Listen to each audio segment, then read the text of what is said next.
Bonjour à tous et bienvenue sur Fréquence Europa. Aujourd'hui, on se retrouve pour une chronique régionale avec Claire. Bonjour Claire. Bonjour Eline. Alors aujourd'hui, on va parler du coup de la Champagne puisque c'est là-bas que tu habites. Donc pour nos auditeurs, je précise que Claire est militante à la dissidence française et fait partie notamment de la zone dissidente de Reims. C'est bien ça. Donc aujourd'hui, tu vas nous parler du coup de la région de la Champagne. Alors je te laisse commencer par nous faire peut-être un bref résumé. C'est quoi l'histoire un peu de cette région? Donc moi, je vais commencer par dire que je suis pas native de Champagne. Moi, je suis née en Normandie. Ensuite, j'ai vécu pendant une quinzaine d'années dans la région angevine et j'habite en Champagne depuis 1998. Donc c'est une région que j'ai découvert comme quand on découvre une région dans laquelle on vient d'arriver. Voilà, je suis tombée sous le charme de cette région qui a un peu deux visages, le visage du vignoble et le visage des grandes plaines céréalières. Ok, donc ça fait Euh, 20 ans en fait que t'es dans la région, donc tu commences à bien connaître les alentours, quoi. oui, voilà, c'est ça. J'y viens depuis 1994. On peut dire que depuis presque 25 ans, j'ai passé plus de temps en Champagne qu'ailleurs. Donc, je peux presque dire que c'est ma région. Super, bah j'espère que tu pourras nous en dire plus du coup dans la suite de cette émission, de ce que tu as découvert au fur et à mesure que tu as passé du temps à habiter en Champagne. Et on va essayer. Super, alors du coup, si je me trompe pas, tu voulais commencer par nous parler de l'histoire un peu de la Champagne, parce qu'il y a quand même une histoire, hein, comme toute la France. Est-ce que tu peux nous parler peut-être à l'époque romaine, à quoi ça ressemblait la Champagne? Avant de parler 3 secondes de l'époque romaine, ce qu'il faut bien avoir en tête, c'est la géographie de la Champagne. La Champagne, c'est le carrefour géographique de l'Europe. Si on prend une carte, on s'aperçoit que la Champagne est au croisement, en fait, de tous les points nord, sud, est, ouest. Les peuples l'ont très bien compris depuis très longtemps. La D'accord. particularité de ce carrefour géographique, c'est que depuis des temps immémoriaux, les gens ne se sont pas arrêtés vraiment en Champagne. C'est un lieu de passage. Les gens passent en Champagne quand ils vont du nord de l'Europe, hein, si on prend par exemple le Danemark, pour aller jusqu'à la Méditerranée, ou s'ils viennent de la pointe de la Bretagne pour aller jusqu'à l'est de l'Allemagne, par exemple, eh bien, ils passent en Champagne. Et c'est vraiment c'est ce mot passé en Champagne qui fait que cette région, par exemple, moi c'est quelque chose qui m'a frappée quand je suis arrivée il y a 20 ans. Je travaillais à l'époque dans le bâtiment. Il n'y a pas d'identité architecturale, par exemple. On n'a pas des D'accord. maisons, par exemple, comme en Bretagne, qui se ressemblent beaucoup, ou en Anjou, ou les Oui, ou en Mas-Provence, par exemple. Normandie, avec les maisons à Voilà, colombage, ce genre de choses. c'est ça. Il n'y a pas d'identité architecturale. On n'a pas de langue régionale, il n'y a pas de patois en Champagne. Il y a un petit peu des expressions comme ça, de part et d'autre dans la campagne, mais on ne peut pas dire qu'il y ait vraiment une langue régionale. D'accord. Et il n'y a Il y a, pas particulièrement d'accent, si je me trompe pas. voilà, c'est une région où il n'y a pas vraiment d'accent. Il n'y a pas d'identité culinaire non plus. Alors forcément, il y a le champagne, ça on y reviendra tout à l'heure, mais il n'y a pas, par exemple, de plats vraiment comme le cassoulet, comme la bouillabaisse, comme la choucroute, etc. Il n'y a pas d'identité culinaire. Parce que même s'il y a des gens qui habitent ici depuis plusieurs générations, le fait que ce soit une région de passage, eh bien, y a rien qui s'est ancré, vraiment enraciné ici. Voilà. Alors, c'est une D'accord. particularité de la région. Non, mais c'est hyper intéressant, tu vois, je savais pas du tout. Il n'y a pas vraiment, en fait, d'identité historique à travers, bah voilà, ce que tu disais tout à l'heure, l'architecture, la culture, la cuisine. C'est plutôt une région de passage, du coup. Voilà, c'est une région de passage. En même temps, l'histoire de cette région, je vais le développer un petit peu quand je vais la présenter. Il y a quand même une histoire et un passé qui sont ancré dans l'histoire de France. Voilà. Oui, absolument, oui. Bah, on pourra y revenir tout à l'heure, mais évidemment, il y a des événements, enfin voilà, comme le baptême de Clovis, etc., qui sont marqués en Champagne, en fait. Voilà, c'est ça. Alors, pour revenir à ce que tu soulevais tout à l'heure, l'histoire de la Champagne, on en entend parler depuis l'époque romaine. Donc là, on est quand même bien avant Jésus-Christ. Il y a des termes absolument, des vestiges, hein, bien sûr, des vestiges de termes romains absolument partout en Champagne, des Ardennes jusqu'à la Haute-Marne, en passant par la Marne, bien sûr. D'accord. On ne peut pas mettre un coup de pelleteuse ici. Alors, un coup de pelleteuse, s'il est donné à 2 mètres, ça ne donnera pas grand-chose. Mais dès qu'on commence à vouloir construire des immeubles qui ont besoin de fondations, et notamment d'hyperfondations, c'est-à-dire quand on descend à moins de 15 mètres, eh bien, les chantiers sont très, très vite arrêtés parce qu'on trouve des vestiges romains absolument partout. Oui, c'est ça. J'imagine qu'il y a beaucoup de recherches pour voir qu'est-ce qu'on peut retrouver de l'histoire, quoi. Ah oui, notamment dans les Ardennes, ils ont retrouvé des vestiges romains vraiment très intéressants sur des centaines et des centaines de mètres carrés, quoi. Oui, il y a des recherches archéologiques, en fait, carrément directement sur chaque endroit où on a besoin de creuser un petit peu à chaque fois, quoi. Ouais, c'est ça. Alors après, c'est intéressant, c'est pas intéressant, mais en tout cas, il y avait une vraie activité ici de termes romains. Voilà. D'accord, ok, super.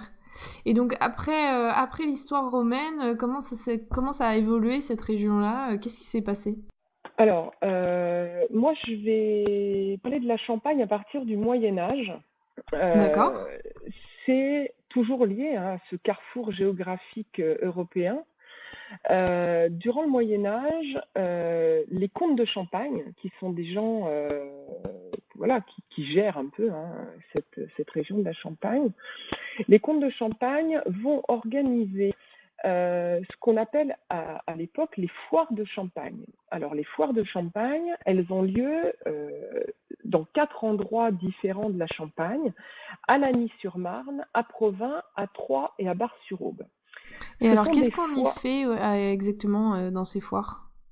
Alors, ce sont des foires déjà qui sont très longues, elles durent toutes entre 3 à 6 semaines. Donc aujourd'hui, une foire comme dans des villes comme Reims par exemple, quand les foires elles durent 4 jours, 5 jours, c'est déjà pas mal, hein, au niveau Oui, c'est organisation. ça, c'est énormément On dit que c'est des grosses d'organisation. foires.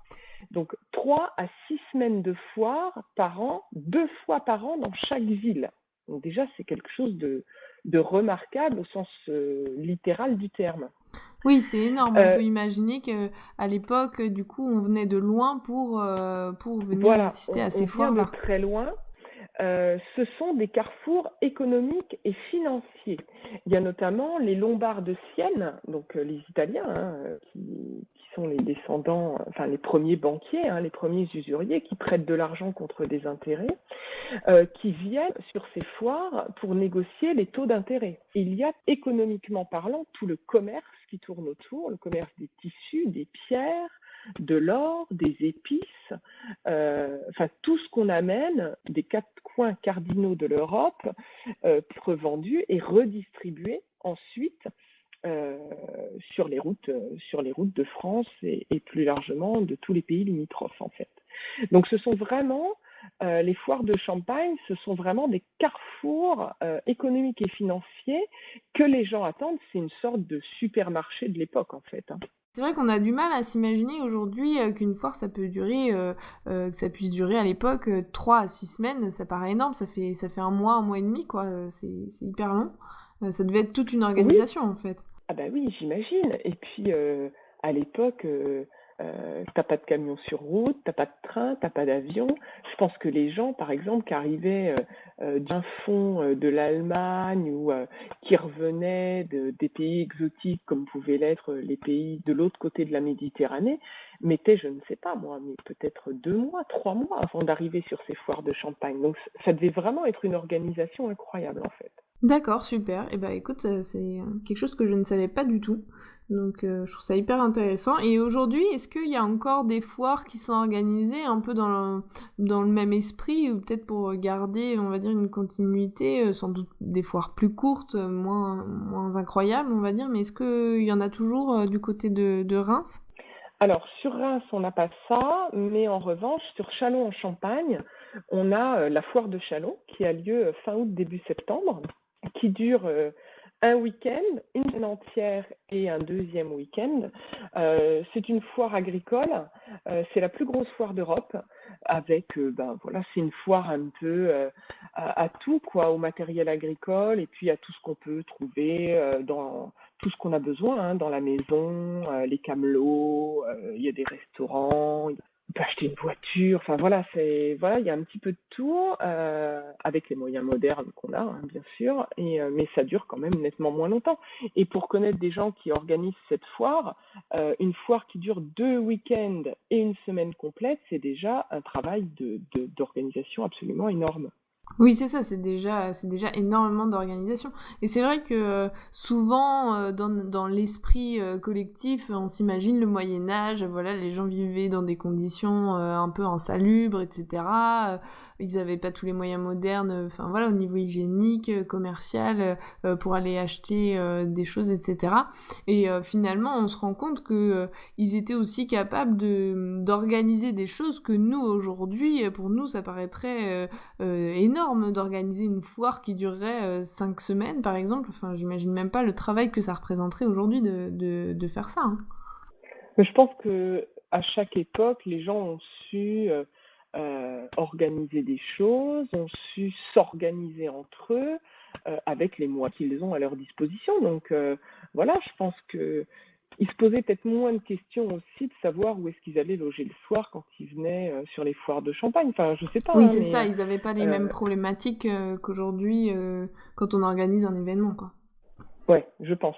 Rien qu'en termes de sécurité, en termes de communication, il y avait moins de problématiques. Donc, non, je pense que ça devait être des foires assez spectaculaires pour l'époque, mais qu'on perpétue aujourd'hui dans d'autres sphères et dans d'autres systèmes d'organisation. Eh ben écoute, super. Évidemment, après du côté de Reims avec le baptême de Clovis, je sais pas si tu veux nous en parler un petit peu plus en détail. Alors là, on est un petit peu, voilà, on avance en fait dans l'histoire. Donc, c'est sûr que l'histoire de la Champagne, eh bien, c'est Reims hein, quand même, la ville des sacres. Avant d'être la ville des sacres, bien sûr, en 496. Alors, on n'est pas tellement sûr hein, de la date. Hein. Il y a beaucoup de documents qui attestent de la date du 25 décembre 496 pour le baptême de Clovis par l'évêque de Reims de l'époque, hein, qui est Saint Rémy. On retiendra cette date-là, le 25 décembre 496. Clovis, c'est le premier roi barbare chrétien qui se convertit. Il se convertit par amour pour sa femme Clotilde. On dit qu'il y avait à Reims 3000 guerriers francs. Alors, il Si faut je quand peux, même se représenter. Si je peux juste me permettre une petite anecdote, parce que justement j'ai lu un passage là-dessus dans un livre justement sur le baptême de Clovis, et on peut dire quand même que sa femme a réussi à le convertir, mais c'était pas gagné au départ, hein, parce que Clovis c'était un fervent païen, et du coup ça a été assez compliqué. Ah oui, je pense que ça s'est pas fait du jour au lendemain. Hein. Je pense que Clotilde, elle a dû un peu avoir besoin de persuasion pour persuader son mari païen de se convertir au christianisme. Après, 3000 guerriers francs, on s'imagine la ville de Reims comme elle est aujourd'hui, hein, avec 250 000 habitants, c'est une grosse ville moderne. À l'époque, à mon avis, c'était pas ça. Hein. C'était un village. La cathédrale n'existe pas. Enfin, voilà, ça devait quand même être quelque chose d'assez spectaculaire. Donc c'est Saint-Rémy qui baptise Clovis et il y a une petite légende qui raconte que pour le baptême de Clovis, Saint-Rémy n'a pas de saint crème. La légende raconte qu'au moment du baptême, une colombe a apporté une fiole qu'on appelle aujourd'hui la fameuse Sainte Ampoule, et que cette Sainte Ampoule, apportée par cette colombe, a servi à l'onction de tous les rois de France qui sont passés sacres à Reims. Il y en a quand même eu 35. Donc voilà, c'est pour la petite légende du baptême de Clovis. Mais voilà, je pense que le baptême de Clovis à Reims, c'est quelque chose d'intéressant parce que c'est un départ d'histoire pour toute la chrétienté en France et plus largement en Europe. Oui, et puis d'une certaine façon, c'est aussi la naissance justement du royaume de France. Souvent, c'est la date qu'on donne, hein, le baptême de Clovis, c'est la naissance un peu de la France en fait. Alors moi, je me souviens d'un prof d'histoire qui nous avait dit que ce baptême de Clovis a profondément changé la manière des souverains de voir les choses. Avant Clovis, ils sont souverains d'un royaume. Clovis devient roi des Francs. Et je me souviens que ce prof d'histoire avait bien insisté là-dessus, sur le fait qu'on ne gouverne pas des territoires comme on gouverne des hommes. D'accord. Et donc alors ensuite, si on passe le baptême de Clovis, qui est évidemment incontournable à Reims, il y a eu quand même donc 35 autres rois qui ont été sacrés à Reims. Et donc ensuite, de quoi tu voulais nous parler après le baptême de Clovis? Alors, l'histoire de France, elle s'écrit, hein, et on a quelques noms intéressants qui se sont succédés dans la région, notamment la naissance de Colbert en 1619. Donc voilà, Jean-Baptiste Colbert, tout le monde connaît, qui est né dans la région. Et ensuite, on a deux personnages de l'histoire, un homme et une femme, qui ont marqué l'histoire de France et également de la Nouvelle-France. Alors, qu'est-ce qu'on entend par Nouvelle-France? C'est bien entendu le Québec, hein, qui est à 8000 km de chez nous. Et on salue par la même occasion les auditeurs salue. Québécois, on ne sait jamais si on en a. Donc, on a Jeanne Mance, qui est née à Langres. Alors, Langres, c'est à l'est de la Champagne. C'est une place forte, hein. C'est monté sur une colline, construite sur une colline. Jeanne Mance est née en 1606. Et en 1641, elle part. Elle s'embarque sur un bateau. Elle devient pionnière de la Nouvelle-France.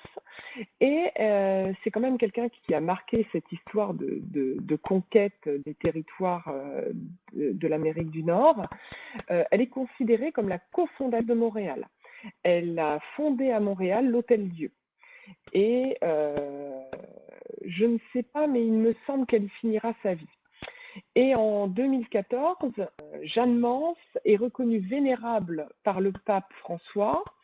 Être reconnue vénérable, c'est la première des 3 étapes vers la canonisation. Donc voilà, c'est quelqu'un d'important et de remarquable. D'accord, donc j'imagine, nous en France, on la connaît peut-être pas énormément, mais j'imagine qu'au Québec, ça doit être une personnalité qui a fondé en fait l'histoire du pays, quoi. Oui, alors l'histoire du pays, en tout cas l'histoire de Montréal, ça c'est une certitude. Ouais. Ensuite, on a un deuxième personnage, donc lui c'est un homme, il s'appelle Jean Talon, il est né en 1626, c'est un militaire, il est intendant de l'armée de Turenne, et en 1665, il prend lui aussi le bateau et il s'embarque vers la Nouvelle-France. Il va devenir d'ailleurs le premier intendant du Québec. Il va y passer quelques années et il reviendra en France métropolitaine en 1672 et il finira sa vie en France métropolitaine. Voilà. Donc il y a quand même des gens qui sont partis, d'ici pour aller conquérir des nouveaux territoires. Après, plus récemment, on a en 1749 la naissance à Châlons-Champagne, qui s'appelle à l'époque Châlons-sur-Marne, la naissance de Nicolas Appert. Alors, il y a plein de gens qui vont dire qui est ce fameux Nicolas Appert. Mais qui est ce fameux Nicolas Appert, Claire? Eh bien, Nicolas Appert, on bénéficie aujourd'hui tous et toutes de l'invention absolument géniale qu'il a faite, inventer la boîte de conserve. Voilà. Eh ben super, on est très content de savoir tout ça. Ben oui, on en a besoin tous les jours, alors forcément. Non mais c'est vrai. D'où le nom de l'apertisation, en fait, hein, le procédé industriel de mettre les légumes, enfin, ou quoi que ce soit dans une boîte de conserve s'appelle l'apertisation du nom Oui, de parce son que inventeur. avant, on mettait surtout dans des bocaux, j'imagine. Et donc avec la boîte de conserve, finalement, à l'abri de la lumière, les aliments se conservent beaucoup plus longtemps, j'imagine. Alors, j'avoue ne pas être une spécialiste du procédé, mais je pense qu'il y a de l'idée dans ce que tu dis, en fait. Ok, super, on va partir sur cette théorie-là alors. On va faire ça. Après, on a une naissance, pareil, hein, tout le monde le connaît, en 1927 à Fismes, qui se trouve à l'ouest de Reims. On a la naissance du papa d'Astérix, Uderzo, voilà, qui est né lui aussi en Champagne. Et en 1978 à Épernay, on a la naissance de Johan Diniz. Alors Johan Diniz, hein, il a 40 ans cette année. C'est un sportif de très haut niveau. Il est triple champion d'Europe du 50 mètres marche, dont il détient encore le record du monde en 3h32 minutes et quelques secondes, et champion du monde en 2007 et en 2017. Voilà, donc des personnages un petit peu plus modernes, on va dire, remarquables de cette région. Après, on ne peut pas parler de la Champagne sans parler du champagne. Et je sais Le que champagne. tu es une spécialiste du champagne, Claire, alors je te fais tout à fait confiance pour cette rubrique. Alors, une spécialiste du champagne, je sais pas. En tout cas, j'ai fait comme tout le monde. J'ai commencé par le boire. Après, je me suis intéressée à sa vinification, son histoire, tout ça. C'est un vin qui est absolument passionnant. C'est un des plus vieux vins de France. Alors, quand je dis plus vieux vin de France, je parle d'histoire, c'est-à-dire d'écriture. D'accord? On a les premières traces des vins de Champagne, toujours par ce fameux Saint-Rémy, cet évêque de Reims, qui cultive déjà vigne. Saint-Rémy, dans ses écrits, nous transmet comment il plante, comment il taille, etc. Il s'occupe vraiment de la vigne. Ce que je voudrais dire sur le champagne, c'est que on dit de lui que c'est le vin des rois et le roi des vins. On le dit depuis très très longtemps, et on peut dire champagne à n'importe quel endroit de la planète, même si les gens font beaucoup d'amalgames avec d'autres vins effervescents. Tout le monde sait que le champagne, c'est un vin effervescent qui vient de France, et c'est un synonyme immanquablement de luxe et de fête. Voilà. Tout à fait. Donc ça lui confère une notoriété qui est relativement extraordinaire. Et donc le champagne, si je me trompe pas, il faut absolument qu'il soit produit, fabriqué en Champagne. C'est une exclusivité en fait. Alors, le champagne est une AOC. Une AOC, c'est une appellation d'origine contrôlée. Une AOC, pour résumer vraiment dans les très très grandes lignes, c'est deux aspects différents. Un terroir qui est délimité par une loi, hein, la loi de délimitation, et par une histoire. On ne peut pas avoir une AOC si on n'a pas un terroir bien délimité et une histoire à faire valoir. Donc, ne peut s'appeler champagne qu'un vin qui va être produit sur le territoire de Champagne et qui vient de la Champagne. Alors, quand je dis le vin, bien entendu, je parle de toute la filière qui produit ce vin-là. C'est-à-dire qu'on ne peut pas aller acheter des raisins en Bourgogne, les ramener en Champagne et faire un vin qu'on va appeler champagne. Le raisin doit provenir de l'aire délimitée et le vin doit être produit dans cette délimitation. Voilà. D'accord, donc c'est vraiment très très spécifique à la région. Oui, comme l'est le vin de Bourgogne, comme l'est le Châteauneuf du Pape, comme voilà, toutes les AOC sont sur le même mode de fonctionnement, une aire géographique délimitée et une histoire qui lui est propre. Et donc sur le sujet de l'histoire, tu nous disais tout à l'heure que déjà dès l'époque de Saint-Rémy, donc si je me trompe pas, c'est 5e siècle, il y avait en fait déjà du champagne, c'est ça ? Il y avait du vin. Et alors à quel moment il est devenu champagne, ce vin ? Alors, l'AOC Champagne, c'est 1927. Donc c'est relativement récent, mais on entend parler des vins de Champagne dès 14, un petit peu avant même. Donc c'est vraiment une vraie histoire. Mais on n'appelle pas ça le champagne, on appelle ça le vin de Champagne. Mais je vais y revenir un petit peu après. Alors vas-y, explique-nous tout dans l'ordre. Donc le vin des rois, le roi des vins, il y en a certains disent même que c'est le vin de la civilisation, pour dire jusqu'à jusqu'à quelle haute estime certains amateurs de champagne portent ce vin effervescent, hein. C'est vraiment quelque chose de vraiment remarquable. De toute façon, c'est quelque chose qui était et qui est toujours aujourd'hui consommé dans des milieux, on va dire, quand même assez aisés, hein. Le champagne, c'est quelque chose qui est pas donné, c'est quelque chose d'assez luxueux. Alors, ça, c'est un petit peu l'image qu'on a quand on n'est pas en Champagne, en fait. Moi, quand je suis arrivée ici, en 1994, j'avais, pour ainsi dire, bu de champagne de ma vie. J'avais dû en boire 2 fois dans ma vie. Du vrai champagne, je Oui, parle. c'est ça, donc c'est exceptionnel un peu, enfin, on boit pas ça tous les jours. Sauf quand tu habites en Champagne, en fait. Ah! Moi, quand je Donc suis voilà le arrivée bon plan. ici, moi, quand je suis arrivée ici, j'écarquillais les yeux tous les jours, quoi. Les gens boivent du champagne, pas tous les jours, hein, faut pas exagérer non plus, mais extrêmement fréquemment. Voilà. Donc, Un peu parce comme que c'est quand la on boisson ouvre une locale, en bouteille fait, de... Oui, c'est ça, un peu comme quand on ouvre une bouteille de vin rouge chez nous.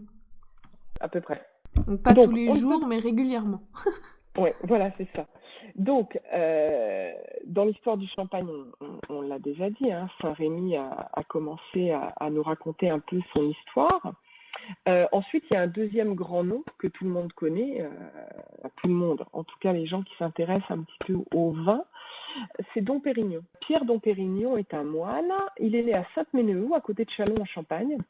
On sait pas très bien, on connaît pas très bien sa date de naissance.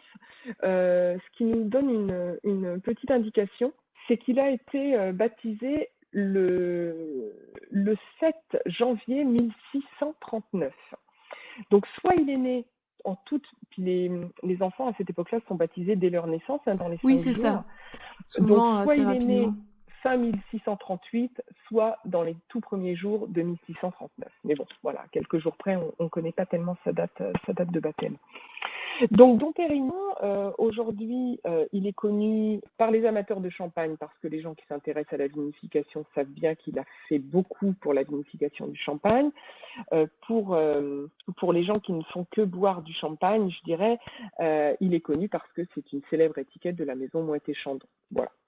Donc, Dom Pérignon est moine, il est chef de cave de l'abbaye d'Auvillers. Et on lui prête un petit peu des légendes, hein. On dit que c'est lui qui a inventé l'effervescence. Alors, c'est pas tellement vrai, l'effervescence existe déjà. Alors, Dom Pérignon, hein, je vous dis, quand il est chef de cave à l'abbaye d'Auvillers, on est dans les années 1660, hein, il a entre 25 et 30 ans. Le vin effervescent existe déjà, mais à cette époque-là, l'effervescence est un petit peu considérée comme de la sorcellerie. On est en 1660 et à l'époque, les vins effervescents, on dit d'eux que ce sont des vins du diable. Oui, c'est quelque Donc chose de pas du tout courant en fait. c'est pas courant et c'est surtout qu'on ne sait pas pourquoi ils deviennent effervescents. On n'a pas compris, hein, enfin on n'a pas compris, je ne sais pas si on n'a pas compris, mais en tout cas on maîtrise très mal les fermentations, l'hygiène n'est pas toujours au rendez-vous, donc on ne comprend pas très bien pourquoi il y a des vins qui repartent comme ça et qui se mettent à mousser, voilà, un petit peu comme un chaudron de sorcière en fait, hein. Donc, on fait très attention à l'effervescence parce que dans ces années-là, il y a vite fait de se retrouver au milieu d'un bûcher sous une accusation de sorcellerie. Donc, on fait attention à ça. Et Dom Pérignon, quelqu'un de très intelligent et de très instruit, hein, c'est un moine, se demande comment contenir en fait les bouteilles commencent à faire leur apparition.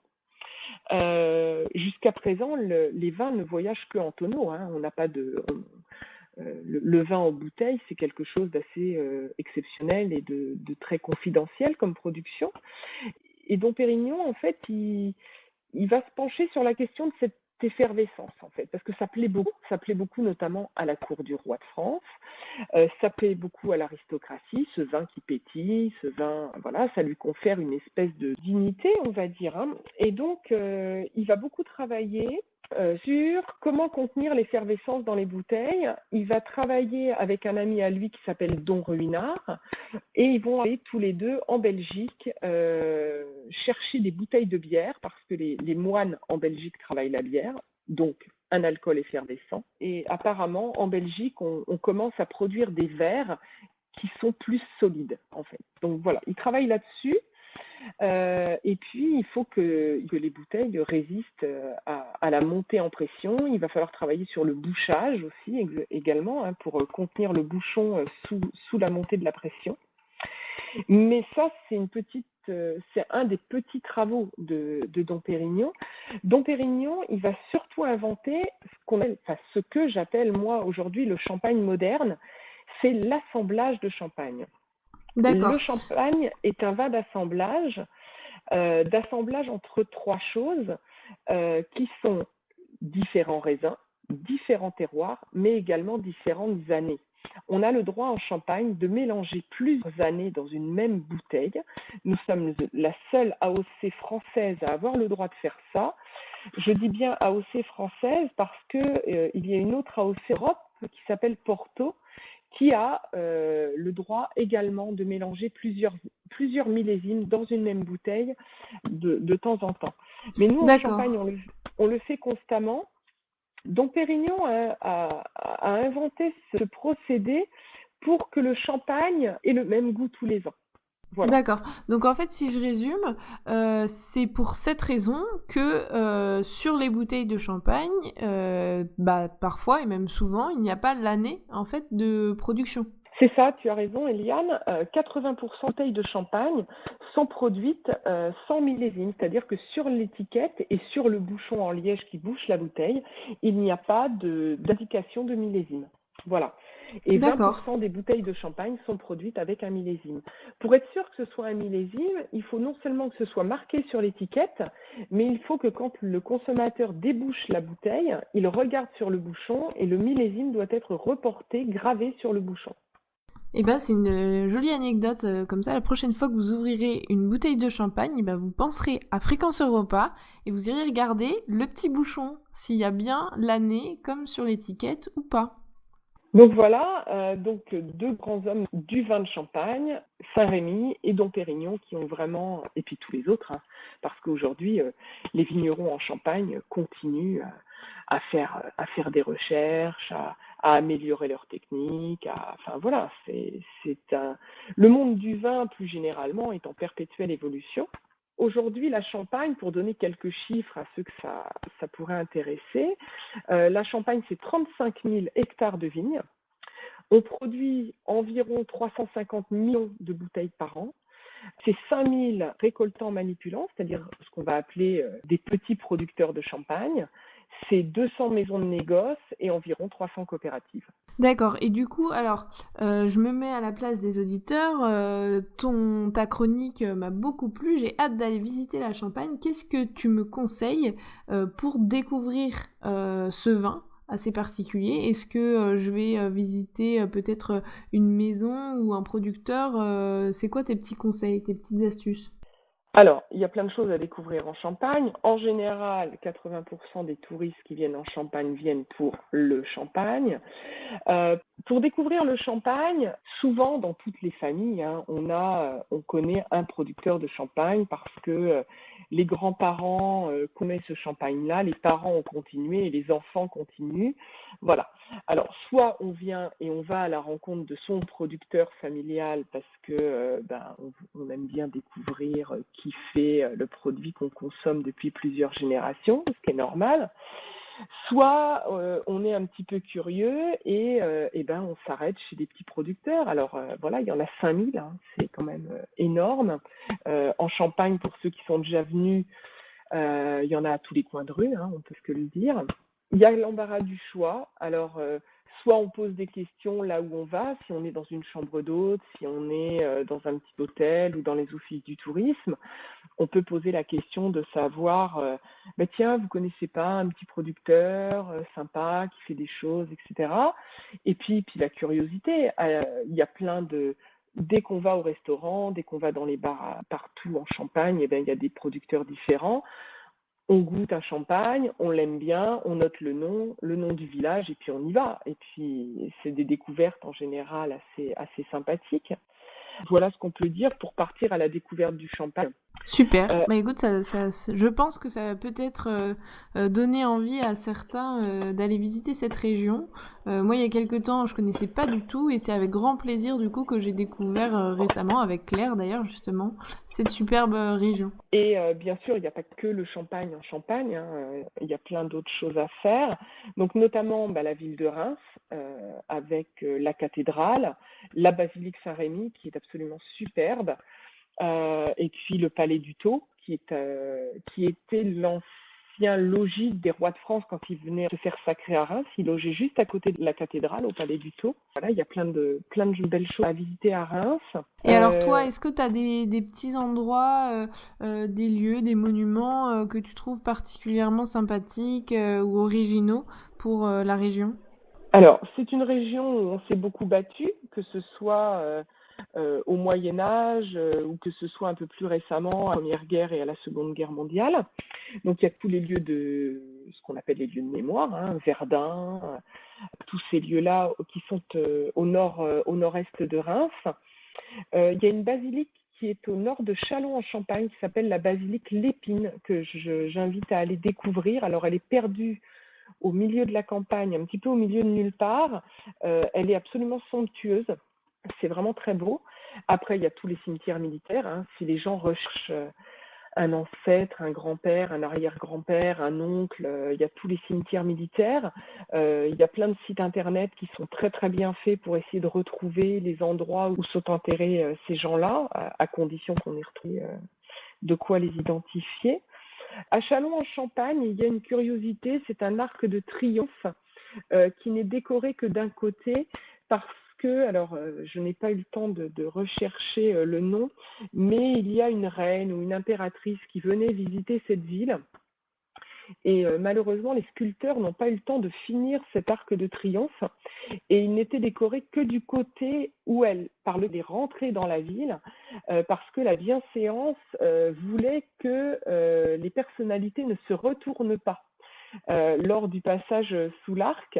Et du coup, il n'est décoré que dans sa face extérieure de la ville. Et donc, du coup, en fait, la personne présente dans cette calèche ne s'est pas aperçue que l'arc de triomphe n'avait pas été terminé. Voilà. C'est des D'accord, donc petites ça leur a histoires gagné un du peu. temps en fait avant que cette princesse Ouais, ou impératrice arrive. c'est ça.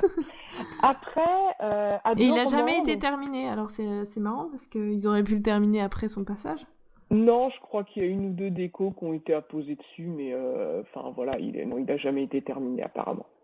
Bon, bah c'est une particularité, du coup à voir à Châlons-en-Champagne, c'est ça? Ouais, c'est ça. Après, dans la vallée de la Marne, il y a à Dormans un mémorial à la Première Guerre mondiale qui se trouve derrière le château, qui est sur une petite colline en fait, et qui nous donne déjà qui est très très beau, et puis c'est vraiment un très beau lieu de recueillement et qui donne une très très belle vision sur l'un des côtés en fait de cette vallée de la Marne qui part d'Épernay puis qui va jusqu'à Paris. Et juste de l'autre côté de ce mémorial, il y a le village de Châtillon-sur-Marne où on a érigé une statue à Urbain II, Urbain II qui a été un des papes de la chrétienté et qui est né dans ce village à Châtillon-sur-Marne. Je pense à un monument que j'ai redécouvert moi il y a quelques semaines, le fort de la Pompelle, qui est juste à côté de Reims, qui était un des forts qui défendait la ville à la Première Guerre mondiale. J'encourage tout le monde à aller le visiter. Je l'avais visité il y a très très longtemps de ça et c'était pas terrible. Mais là, il a été entièrement refait. Il y a notamment pour les passionnés de matériel de guerre ancien une collection de casques absolument somptueuse. Et puis la visite est très ludique, très, très intéressante. Ok, super. Eh ben écoute, merci beaucoup pour toutes ces petites anecdotes, ces petits conseils de visite.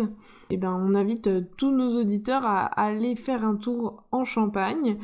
Si jamais vous avez besoin de plus de détails, de plus de conseils, n'hésitez pas à nous écrire directement à Fréquence Europa.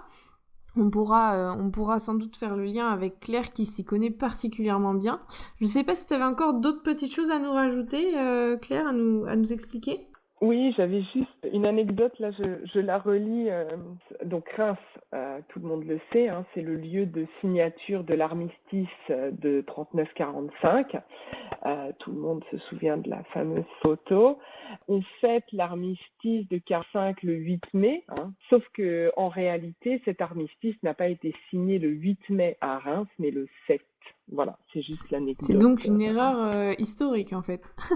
Alors, en fait, une erreur historique, je sais pas, est-ce que l'armistice a été signé le 7 et est-ce qu'on en a fait l'annonce au peuple que le 8, je sais pas. Ça s'est peut-être joué à quelques heures, hein, je trouve.